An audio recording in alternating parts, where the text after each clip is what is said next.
You're listening to the Wholehearted Podcast, and I'm your host, Cohen Tan. Talking about asking questions, right? I read somewhere in your books that you mentioned that you are a professional question asker. I love that. I just love that. It's like, it just caught my eye. And so, have you always had this curiosity for life and for people? Was that something you've developed through your life? Very profoundly through coach training and coaching, and then just everyday life. So asking someone on a plane, are you just going to Sydney today or further on? And then realizing what that opens up. Because, I fly from Dubbo to Sydney, so it's a regional flight. Some people might be going to Sydney for the day, for meetings. It's a 1 hour flight. So sometimes they're down and back in the day. Sometimes they're going, as the first time I asked this question, it just popped out. It was actually an early morning flight. I didn't think I'd really be having much conversation.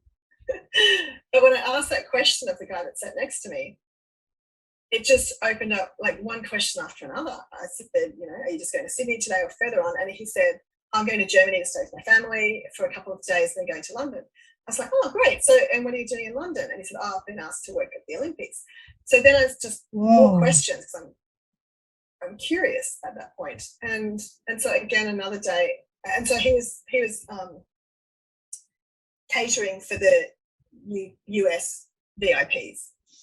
And, so I asked him about how does he get a job like that? Anyway, it turns out that the guy that hired him, he worked with at the Palace. I'm like, Buckingham Palace. And he said, yes.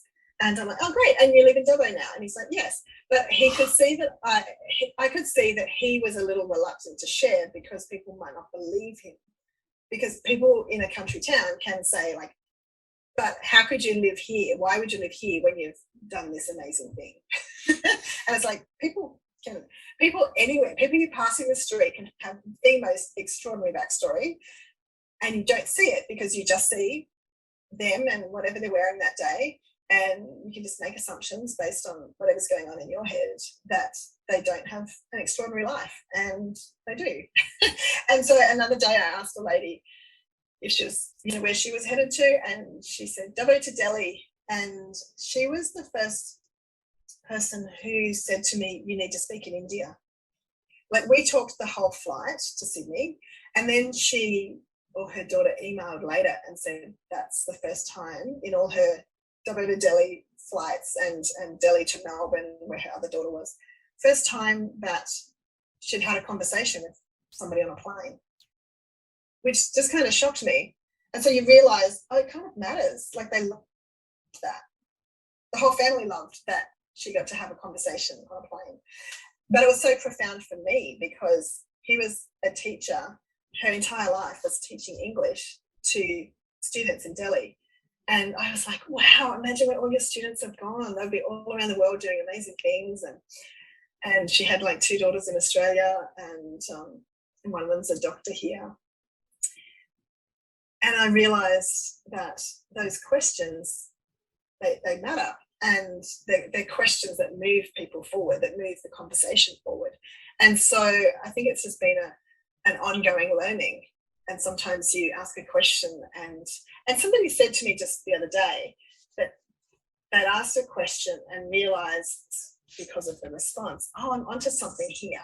So I think it's really important to pay attention to those feelings of like, this is taking me somewhere. This is interesting. And this is a question that maybe lights people up. When you ask them about where's their favourite cafe, and they start telling you very excitedly about their favourite food or drink.